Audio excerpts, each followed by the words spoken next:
go now, baby. Right back into the action for another day of the week. Welcome to the Monday edition of Before You Bet, airing live right now on the Coverage YouTube and X channels. Smash that subscribe button right down there, the like button right down there as well. Great big show planned for you guys today because we have a great big game in the NBA, kinda, maybe. If you're betting on it, at least, that's where the interest is from a betting perspective. NBA playoffs, a little cursed here. We're going to get into that momentarily, but we have a handful of picks for that game. And, of course, Major League Baseball. We're going to kick around some topics in the NBA.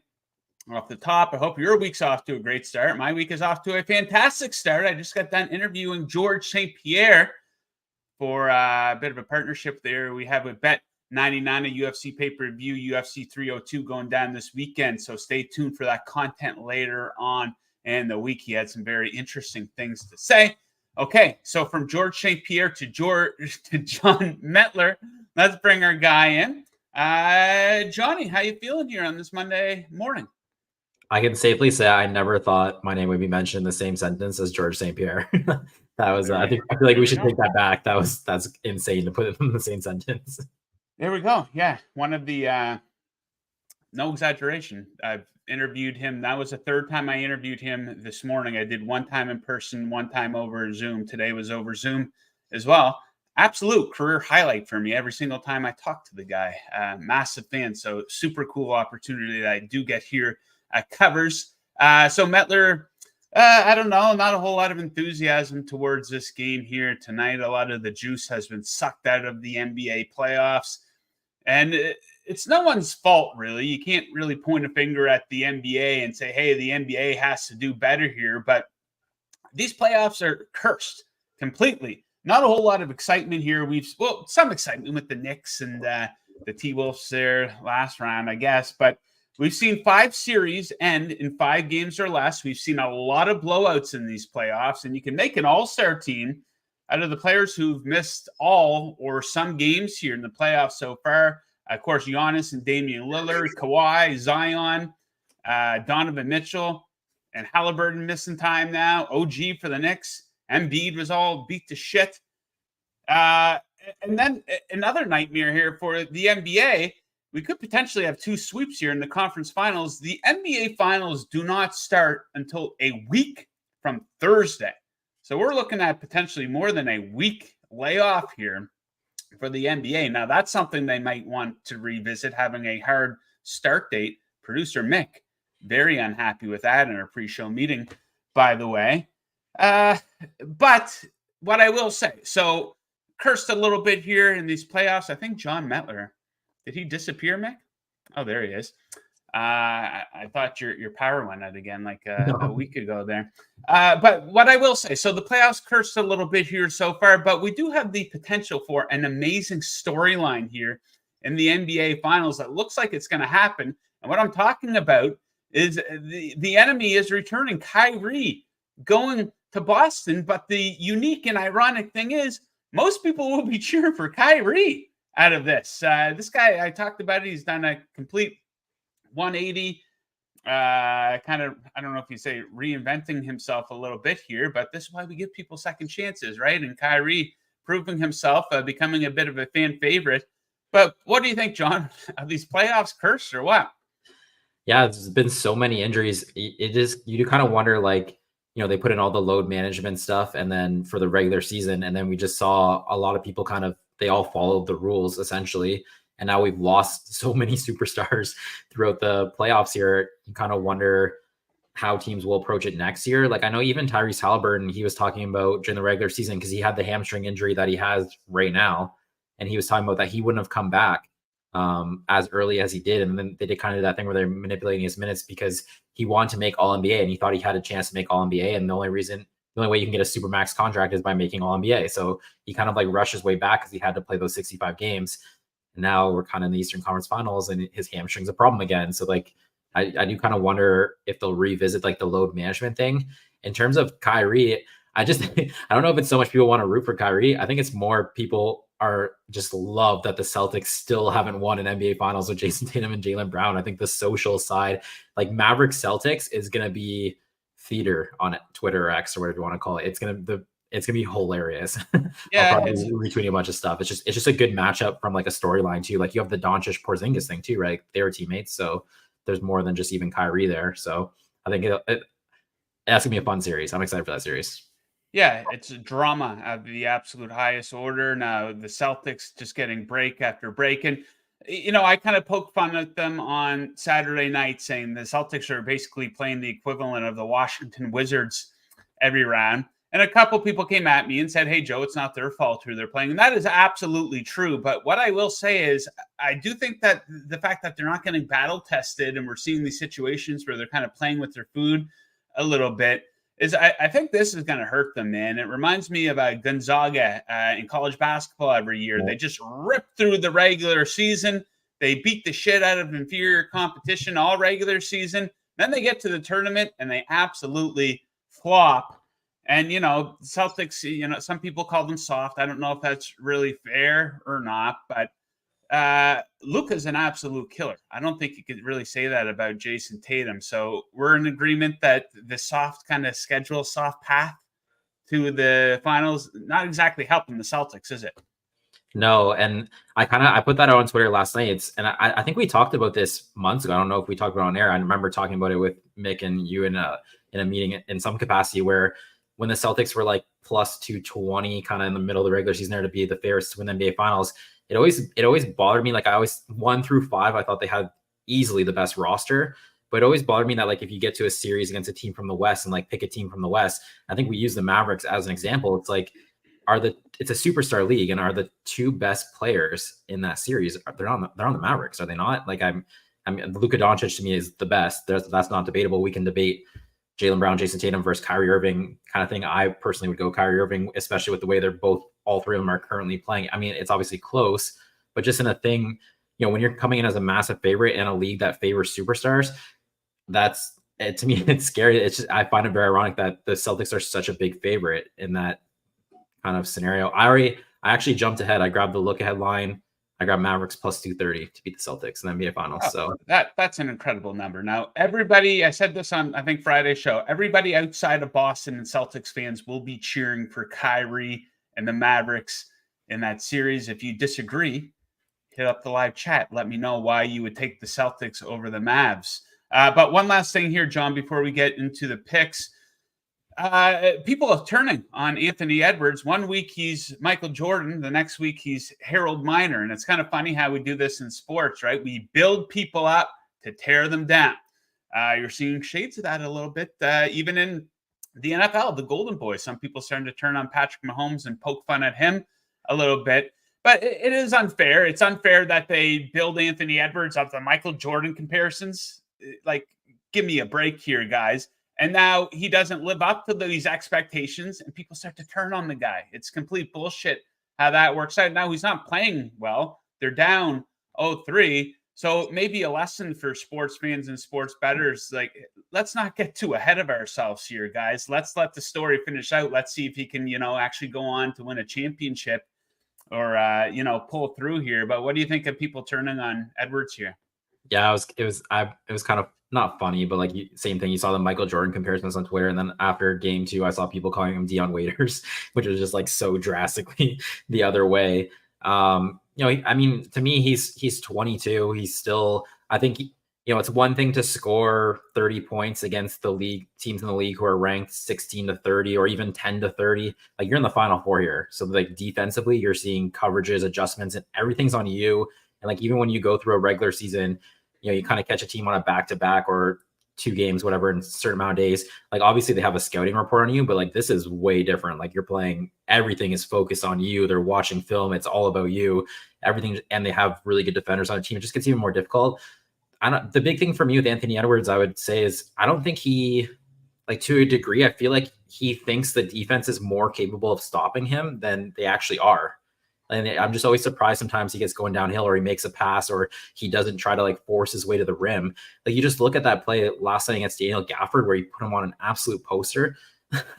Like, this guy has incredible athleticism. Like, who's stopping that? Like, if he just went head down to the rim, I just feel like there's so many times where he could get buckets or free throws. But I think he just kind of gives the coverage a little more credit than I think they're happy every time he passes. I don't, it's more of like a show than like we can actually stop him. He's young. I mean, this Timberwolves, I hope they don't, honestly, I hope they don't do anything crazy. I think they just need to run it back. It's kind of part of the experience. They're down 0-3, but these games have been all really close. And if Cat could just make like 2 more threes or 1 more three in every game, they'd be right there. So I think they're a better team than, kind of what they've shown here. It's unfortunate they're on 3-0. I thought we were going to get a really good series here. So also my Wolves future is, it's over. Yeah, the future is absolutely the future is bright in Minnesota, no doubt about it. But that series a complete and total disappointment. Okay, before we get into the picks, closing in on close to 900 live viewers across YouTube and X right now. Guys, hit up that live chat. Let us know what you were betting on tonight in the NBA and in Major League Baseball. A couple guys in there right now. Okay. So part of me, I just want to get this series done and over with. Other part of me, I like having basketball to watch because, like I said, the NBA Finals doesn't start until a week from Thursday. But I do think this series is going to be done and over with tonight. And I think the Celtics win convincingly. I'm going to take them at -7. I got that number over at FanDuel. It's 7.5 at a lot of places. Obviously, you want to get the best of the number here. So, the Celtics, they were in the Pacers position last season, you'll recall, against the Miami Heat. They went down 0-3, and they ended up bouncing back, getting some momentum, got that all the way to 7, and then they came up short, of course, in Game 7. But this is a team that understands the power of momentum, and this is something that I've heard them bring up a couple times since going up 3-0 in the series on Saturday night. So I do think that there's going to be some real urgency in this one. I don't think they're going to take their foot off the gas like we saw in the second quarter of Game 3. They also haven't messed around or played with their food in closeout games here in these playoffs so far. They beat the Cavs by 15 in the deciding game in that series. They beat the living shit out of the Heat by 32 in the deciding game of that series. And it's the little things that are really adding up here for Boston. The free throw turnover battle making a massive difference. They're averaging 12 more free throw attempts per game. It's more than coincidence now. Almost 5 more turnovers per game for the Pacers. Celtics making 5.5 more threes per game. Pacers quite simply overmatched, especially if Halliburton is out of the lineup or playing compromised here tonight. So I think the Celtics will cash their ticket to the NBA Finals here tonight. John, you have 3 props. Let's get us started with TJ McConnell. Yeah, I'm going TJ McConnell under 14.5 points. I bet a -115 this morning. Just for McConnell, like he scored 23 points last game. Kind of makes it scary when you look at this 14.5 points. They haven't ruled out Tyrese Halliburton yet. I mean, I'd be shocked if he's not playing.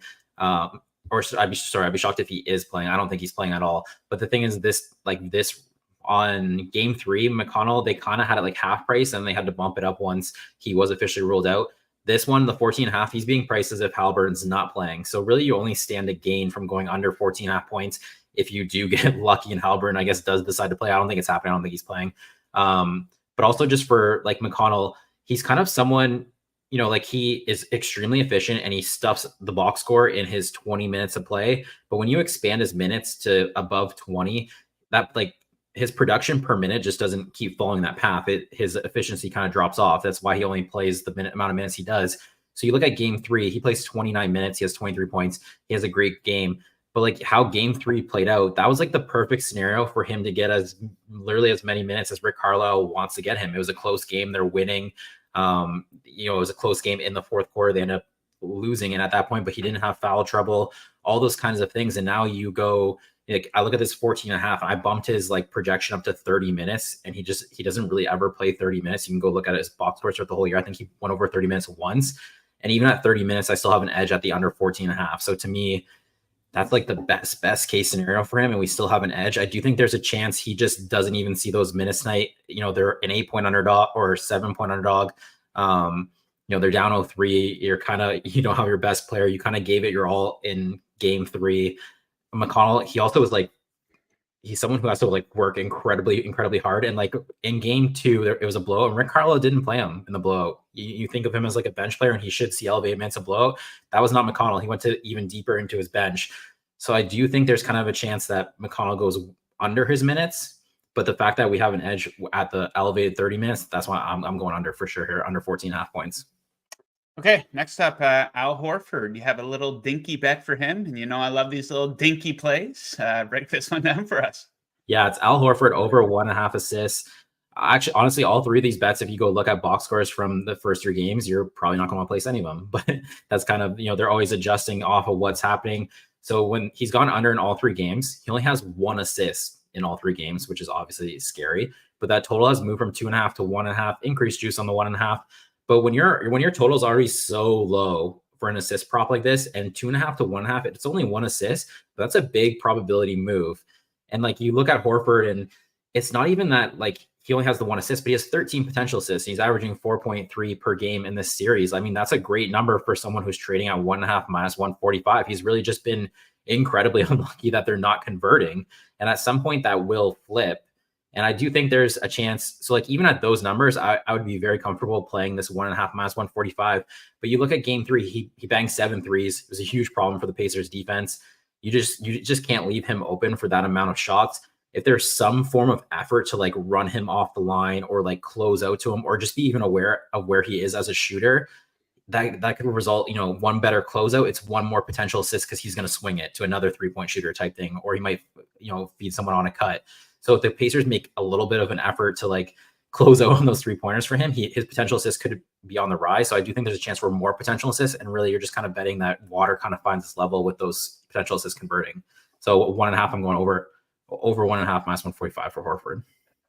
Okay, let's wrap up the NBA segment, the NBA pick segment of the show. Hauser, Sam Hauser, what do you like for him? Yeah, another kind of random one. Sam Hauser over 3.5 points, minus 115. So game 2 on our release show here with Adam Scherher, we do on Thursdays and stuff, we were kind of kicking around the idea of Joe Mazzulla potentially going small against the Pacers, because the Pacers were kind of showing Obi Toppin as the 5 in some lineups. And we were looking at Sam Hauser over 3.5 points. We didn't bet it, but we were kind of interested to see if his minutes would elevate, and they did. And he played 20 minutes, and that total was 3.5, but he actually went under. He only scored 2 points, which is like nightmare. There's no reason he should play 20 minutes, only scored 2 points. I kind of thought there would be a chance to come back and get this in game 3 after he went under, but sportsbooks were all over it. They raised his total to 5.5 because of the elevated minutes. He went under again. He scored 0 points. He's only scored 2 points in this entire series. So this is obviously, again, another bet where you're looking at like no chance. He's shooting threes. He's just not making them. I mean, at some point you're a shooter that you're just not going to miss every 3-pointer for the rest of your career. I do think this is kind of one of those bets where we're like, okay, either way. If it's a close game, we only need 13 minutes to establish our edge on Hauser. He played that last game, and like last game's not a good game script for him at all with how it played out. If you're a bench player and it's really close, the Celtics were even losing for the majority of the game. He played 13 minutes in that game. So if it's close, we kind of feel like we can get the minutes we need to establish our edge. If it's a blowout, he should play more. If the Pacers are losing, they should push pace, and kind of their defense will soften up too. It could become a really up and down game. That will help Hauser as well. I just think this is a prop where if it's close, you're fine. If it's a blowout, you're even better off. And I do think you kind of have to protect yourself with how you're evaluating this game, that the Pacers could just go 1-2-3 Cancun and it's over for them. So that's why I'm going Hauser over 3.5 points. Cancun, baby. Can't wait to go back someday. Okay, 68 people in the live chat. I think the Celtics will close things out tonight. Sometimes I see these polls though, and I just vote the opposite side that I think that you're supposed to. I think that might be going on here a little. 68 for the Celtics to win outright. That's what the poll is, not to cover the spread here. So yeah, some people messing with us, and Gravy Bets in the live chat saying the reason you take a team is because of the number. All the multi-million-dollar books already have these things factored in. This covers, right? I'll just log on to get some numbers. Some great insights from our guy, Gravy Bets there. Thanks for participating in the show. About to get into Major League Baseball here, guys. If you want to participate in the show, hit up the live chat. Let us know what you are on tonight, and we will read off a few of the picks, a few of the comments here by the time the show wraps up. Okay, let's get going here. Major League Baseball. Big game between the Guardians and Rockies tonight. A lot of people excited for this one. I'm sure late afternoon action for those of us on the East Coast. Going down in Colorado, out west there, right, John? Austin Gomber on the mound for the Rockies, and somebody is sleeping on this one. I tell you, I'm going to take over 1.5 walks for him. It's plus 150 over at Bet365. It was plus 130 at DraftKings if you prefer to bet there. But whoever set this line could potentially be fired. I know it's a holiday down in the US of A today. So someone's slacking off, and we'll look to take full advantage. So why do I like this bet so much? Well, he's walked 2 or more in 7 of 10 starts this season, including in 4 of 5 at home. And how perfect is this? He's a left-handed pitcher. Cleveland has the highest walk percentage versus Major League Baseball versus left-handed pitching over the last month. So Gomber over 1.5 walks. Next up, Brewers, Cubs. I'm going to take Brewers starter Robert Gasser, young guy, rookie, under 2.5 earned runs, minus 130. Great matchup for him here. He's taking on the Cubs, who stink versus left-handed pitching, dead last in OPS over the last month. He's been pretty sharp here at home. Small sample size, but a sample size needs to start somewhere. Just 1 earned run allowed in 2 starts at home with a whip lower than 1. And this is a low hard contact pitcher versus a low hard contact offense. Cubs are 25th in hard contact percentage versus lefties over the last month. Now, among starters that have made at least 3 starts, he has the 3rd lowest hard contact percentage allowed. Robert Gasser, get used to the name. And then we're fading Blake Snell here tonight. Surprised to see 1.5 on his earned runs. I know it's minus 140, but still, someone might be sleeping on this one too. He's having a lot of trouble getting on track here. He's only made a handful of starts, but he's allowed 3 or more earned runs in all 4 of his starts. He has an 11.40 ERA and a whip over 2. Now, you might recall he got off to a late start this season. He got signed kind of late in spring training by the Giants. So he got a late start. Then he went on the DL. He came back from the DL last week. 4 earned runs allowed in just 3.1 innings of work. And this is not the team that bounced back against the Philadelphia Phillies. Really strong versus left-handed pitching. 7th in OPS versus lefties over the last month. And they do a lot of the work offensively early in the game. They lead Major League Baseball in runs scored in innings 1 through 5. So there you have it. It was a winning weekend for your boy there. Non-betting talk here, John. I often bring up the adventures I have with my son, and we talk about how we're playing basketball, and he's saying that he heard that LeBron James, the best basketball player, and Michael Jordan is the second best basketball player of all time. We watched Space Jam 1 and 2. Now, I watched Space Jam as a kid growing up. I thought it was fantastic. On the rewatch many years later, I thought it was fantastic. Again, I finally got around to watching the second Space Jam. I wasn't going to go see that by myself when it came out. And I got to say, that movie absolutely stunk. Space Jam 2. And he agreed, too, as a 7-year-old. I said, which one did you like better? And he said, I liked the first one a lot better. Did you see Space Jam 2? Do you have a review for us here? I actually haven't seen Space Jam 2, and I feel like it was kind of like a little bit of a boycott because Space Jam 1 was such a big part of my childhood that I honestly think Space Jam 1 is a big reason why I'm a basketball fan to a degree. I would say I was like a kid when Space Jam 1 came out. I feel like that was probably one of those movies, if you're a parent where right now you probably have your kid makes you watch a movie once a week or every day.